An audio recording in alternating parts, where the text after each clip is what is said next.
Hi, Karibu sana to Mary's World.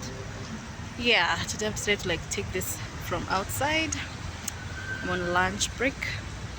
Yeah, but the video that I'm gonna upload is on my child, my second born.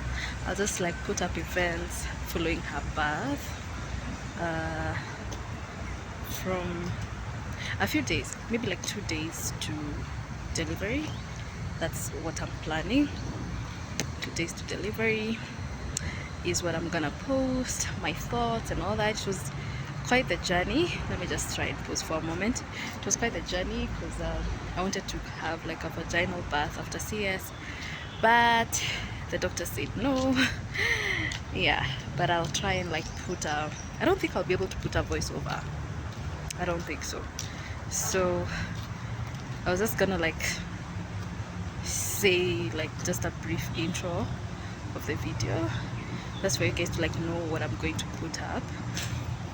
Yeah, but I really tried to get a Vbac. I visited several hospitals, but it seems like Kenya is not very open to these things. I really tried. When I say I really tried, I'm saying it 1,000 times, but I really tried. Went to 2 hospitals. The first doctor that I saw said no, and he actually wrote a report. He tried move to a shade. He wrote a report on my book. Those of you who know or who have been moms or have gone to hospital know that the moment someone writes on your clinic book, your antenatal clinic book, that's it. So the first doctor wrote, and he said that he does not recommend me for a Vbac because I had obstructed labor the first time. So kinda. Then we had, okay, so now I visited another one. So these ones actually did a pelvic exam. They got their fists in, checked my pelvic structure. So it was a lady. She checked my pelvic structure. She could only get to one side, so she called a male nurse who was humongous. I saw the man, I almost ran away because guys, I was just imagining that fist, and it went in. The fist went in, and he checked the pelvic structure again, and he confirmed that I was okay. My pelvic structure was not the reason why I could not have a vaginal birth the first time. I don't know whether I didn't mention that the first time I already gave a story of my birth. The first time, my auntie told me, the auntie that I kept mentioning, hi Auntie Selina. So she told me that the baby's head could be seen. She could see my son's hair. His head was showing, but alikata kushuka. Why? We will never know. But it was confirmed by this doctor that, well, the doctor said that it was obstructed labor. So now this next hospital that I went to, after the lady told me, yeah, you just go home and wait for labor, and because tumekusumbua, the labor might come soon. So I went home and waited for labor. But I think there's a video that will explain all that, but I just felt it's good for you guys to have an intro of the video, what it's gonna be about. Yeah, events following the birth, and then I'll also just show you how it was in the hospital for me. It was bad. It was, CS is painful, especially when the medicine is out. It's really painful. Turning is not easy. It's just uncomfortable. That's all I'm gonna say. Yeah, so something that the doctors mentioned while they were operating on me, the surgeon actually asked me where I got my first surgery from. I told him. Then I was like, hey, watu walikushona vile walikuwa nataka. That was a comment that the doctor mwenye anakaanga hapo kwa kichwa ya mtu told me. I was like, guy, what does this person mean? Kwani how bad was it? Kwani how bad were my stitches kwa my womb? So I thank God. Really, I usually try and look at things from a positive end. if it was God's plan for me to actually have repeated CS, then maybe it saved my life. Because if maybe the stitches were not okay and then I push and then maybe I get a tear in my womb, that could have harmed me.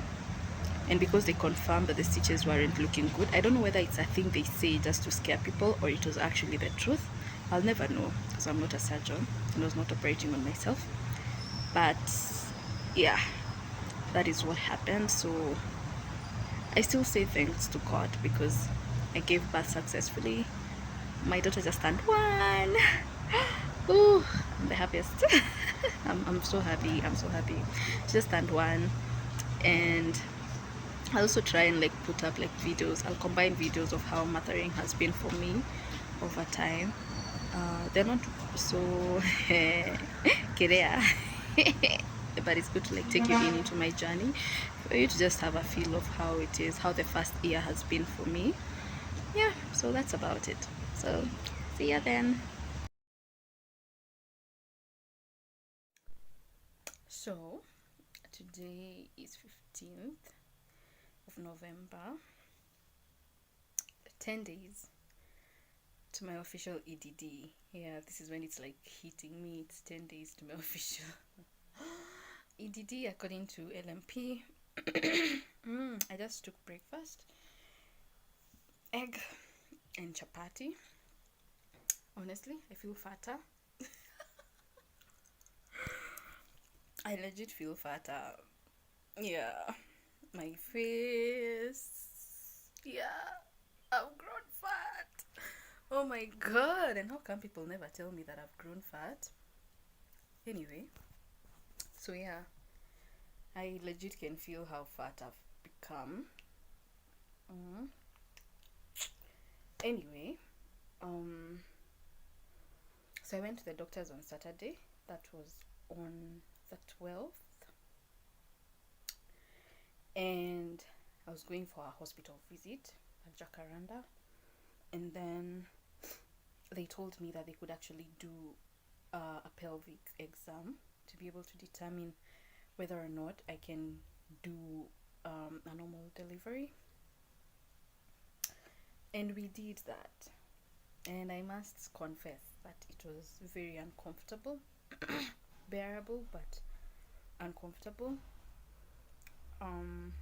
So I had that done, and the gynecologist and the nurse that came told me that yeah, I could go ahead and do the vaginal birth, that my pelvis is big enough and the baby can fit.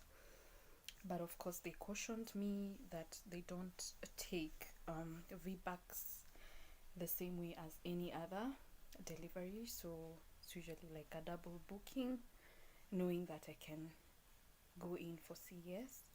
So yeah, which I've been aware of that. Right. So that was that. And let me tell you, Friday, that Friday, I was feeling so tired. I didn't go home. I actually called my sister when I was at work and told her to just come and pick me up. It was bad. Like, I was really tired. And then I was driving that day and I just couldn't. Then I got late to leave work. So rush hour, I'm not a very good driver, so I couldn't risk that with how physically I was feeling exhausted. And then now with the rush hour, I was just like, okay, my mind is also tired. I don't think I'll be able to concentrate long enough to be able to drive home. So I called her and thank God for sisters, because she came. She left her everything and came, picked me up from work. We drove home. She cancelled her plans, and yeah, we got home safely. But I was just feeling tired. That Saturday, we were going out for a movie, and is when I was still doing the hospital run. So we started with the hospital. We took so long at the hospital. I was feeling tired, yes, to be honest. But then after the exam, things even became much worse. I was feeling so much discomfort and pain, and I don't know, something changed. I was even just telling myself something changed from that moment on, and I was not the same anymore. but I managed to get through with the exam. Where we went for a movie right after, and then I was so tired, so I went home. Then Sunday, yes, I woke up. I was feeling so much discomfort. Woke up, nikajikaza, showered, got ready for church. But to be honest, I don't even think I could have made it for church that day. I just had to force myself. So I actually forced myself to go to church. Otherwise, I could have just stayed home. I was feeling so tired. I don't know. Sijui hiyo uchovu ilitoka wapi plus the discomfort. So I even got to church. I was holding one of my friend's babies. The whole time, I only stood for a few. I was not the same. Like the energy that I've always been having was not there. So Sunday comes, and after church I go home, and I'm trying now to as usual organize my son's stuff for the day, for the week I mean. And I was feeling so tired. I kept feeling so much pain in the abdomen. But then I managed, and then I was like, okay, Mary, you have never even packed your hospital bag. Can we try and pack a few things today? A bag here at home, and a bag where you stay, just in case baby comes when you're in either of the two places. So I started packing for that. I'm telling you, ilikuwa kujikaza, because the abdomen was just feeling very uncomfortable. I kept pausing, and just, it didn't feel like labor really. It felt more like you're tired. Just stop doing this, you're tired. But I couldn't stop, obviously, because I felt it was important for me to at least put things together so that in case anything happens, even if I'm not home, I can always tell them the things are here, and someone can pick them and bring them to the hospital or something. So that's what happened. I pangad for both, and then now I came to this place, my sister's, and that was Sunday night, because I realized I didn't even carry my laptop and I still have classes. So I had to come here because of classes and all that. Then I was like, okay, the back and forth, I don't think I'm ready to do that. Let me just stay here at least for the week, finish up with my classes for the week as I wait the baby, and then I'll go home probably Wednesday, Thursday there. That's what happened. So today is Tuesday, and I'm supposed to be going back to the hospital. So the hospital called me. Hospital called me, and they asked that I go back and see a gynecologist consultant. So someone who's supposed to give me the go ahead for a Vbac. So yes, the guy did that, and the nurse were like, yeah, we've done the exam, you're okay. But then now there's that someone who has to sign and give me consent, give the hospital consent, because they said it's also not it's a risky thing.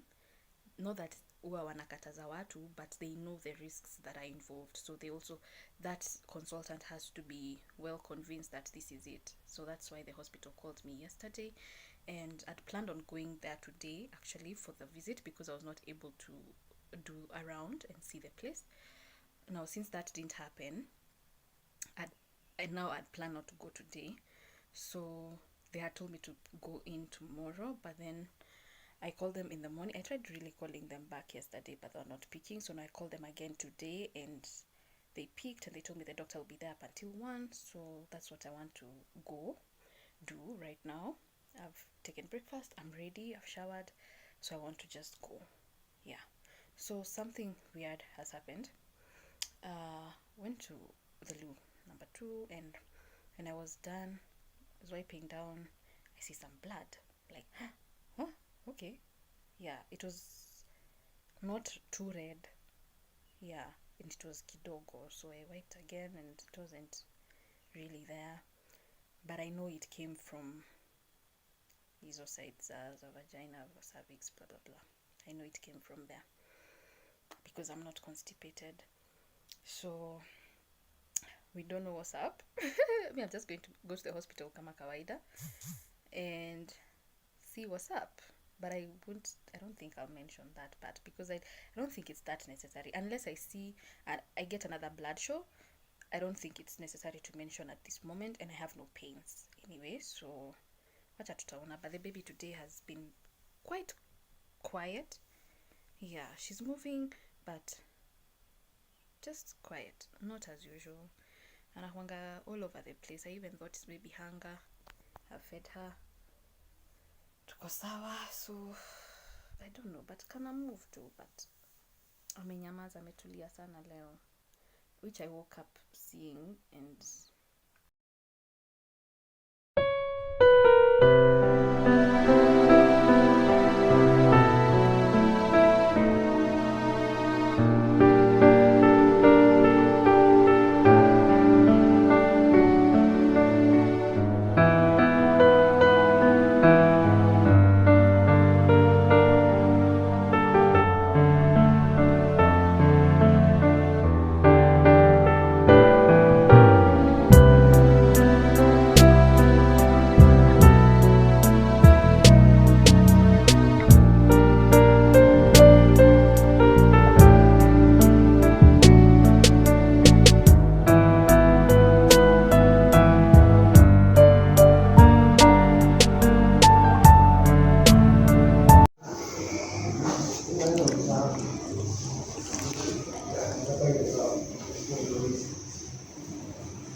sikia mkamelia